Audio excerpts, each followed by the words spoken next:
Had a go ball on the play before, and I was taken out.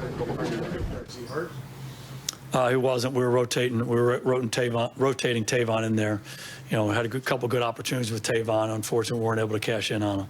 Are you healthy? I'm healthy. Yep. You are. Their best offensive weapon not on the field in a crucial moment. Greeny can't even look. Is that normal, Rex? No, he never even ran a go route, by the way. And he ran an out route. Yeah, give me a break. I don't get it, but they're brilliant.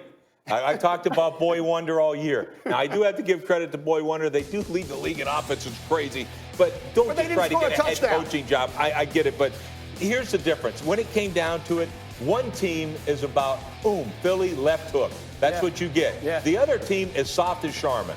And that's what it is.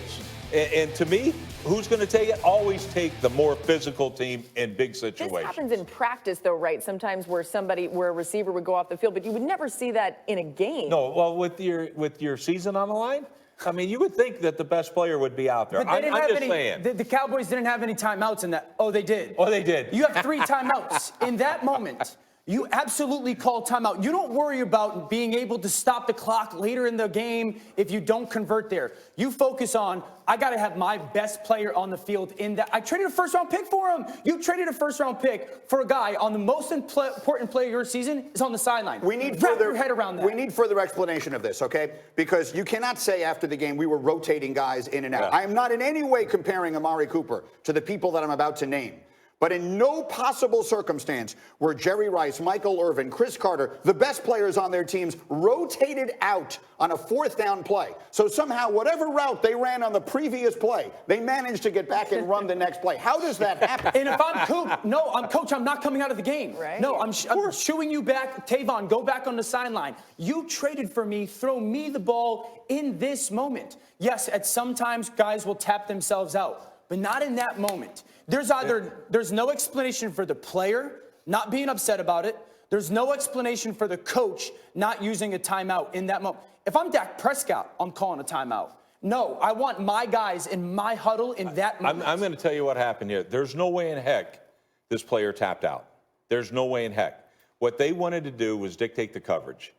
With Amari Cooper off the field, they knew we want to get it doubled. But in situations when game's on the line, it's not about them. Like, you're giving them way too much credit. It's about you. Get the ball to your best players. The whole game was like that. Get the ball to Zeke, all right, at least 30 times.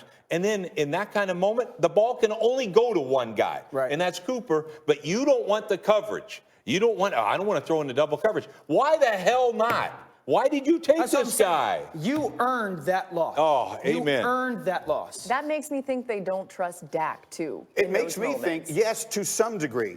Primarily what I go back to in all of this is you either dictate or you get dictated to in sports. And the Cowboys all year long seem to want to outsmart the other team. Well, they won't expect us to do this, so we'll do this. They seem to have a very high threshold of what they consider their intellect to be, when the reality is they're built to be a Rex Ryan team. Absolutely. They're built to punch you in the mouth, get in front, run the ball with Zeke, and then play defense. But instead, too many 3-and-outs. You're putting that undersized defense on the field. They're not holding up. The Cowboys did not play to what appear to be their strengths, and primarily speaking, I would say they allowed themselves to be dictated to, and the last play of their season, for all intents and purposes, is a perfect illustration. Well, that and one team had Carson Wentz and one team had Dak Prescott. Well, that's a big part of it. So Dan is going to. Dan has brought props this morning, and because he wants to give props to his adoptive son. I saw you with all of your kids there yesterday. I don't know why Carson wasn't over at your house. He was busy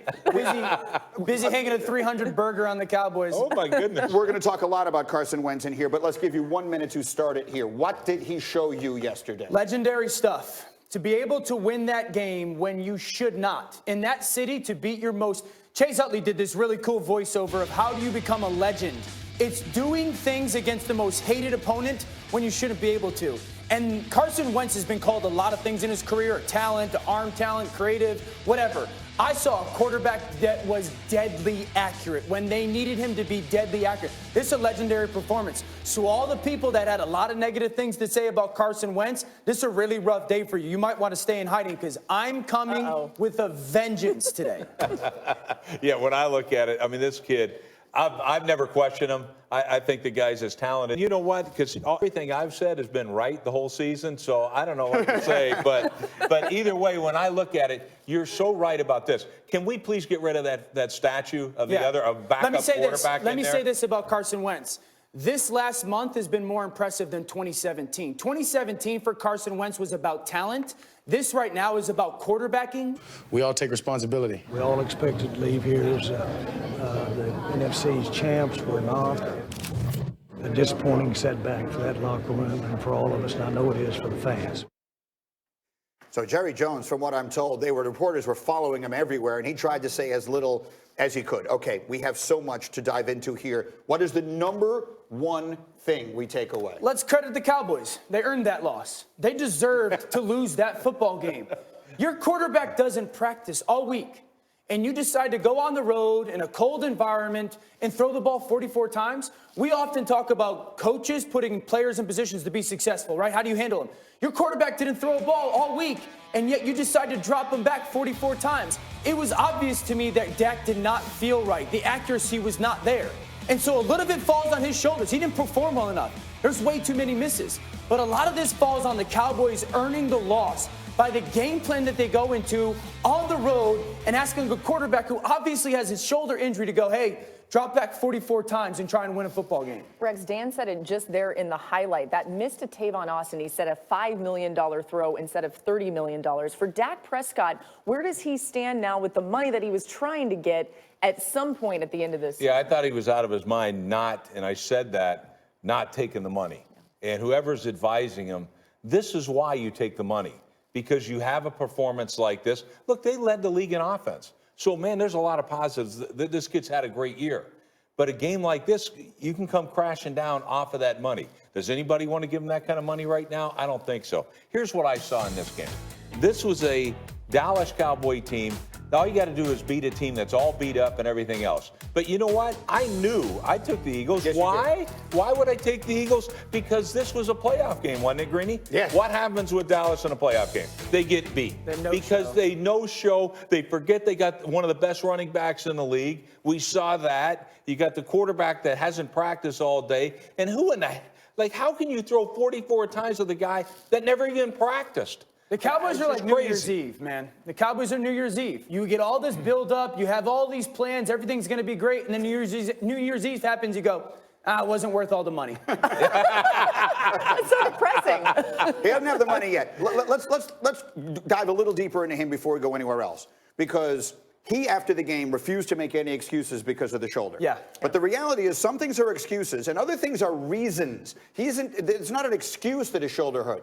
It's a reason that his shoulder hurt. He doesn't miss all those throws if he's fine, right? He was missing wide open guys yesterday, and all of them were high. That had to be a function of the injury. I've been around or heard of one guy at the quarterback position being able to not practice the whole week and actually play well. That was Steve McNair. He used to never practice because he was always beat up. The fact that Dak didn't practice all week and then plays poorly is a direct correlation to that shoulder injury. I've had shoulder injuries where you miss some time.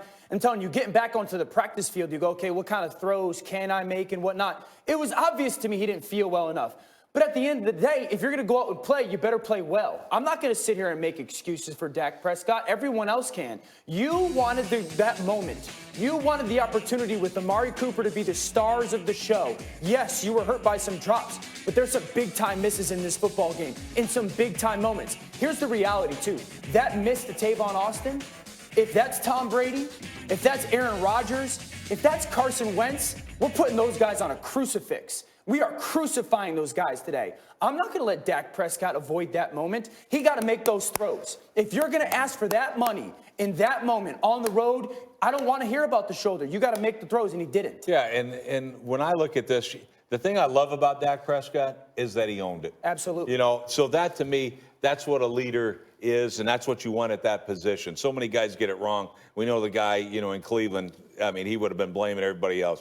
Me, probably. All right, by the way, overrated as hell. But anyway, when you're looking at this kid right here, what happens, though, in tight moments, all right, game on the line situations, like this is a huge game, that collar gets tight, but not just for Dak. It gets tight for Jason Garrett. It gets tight for that whole football team.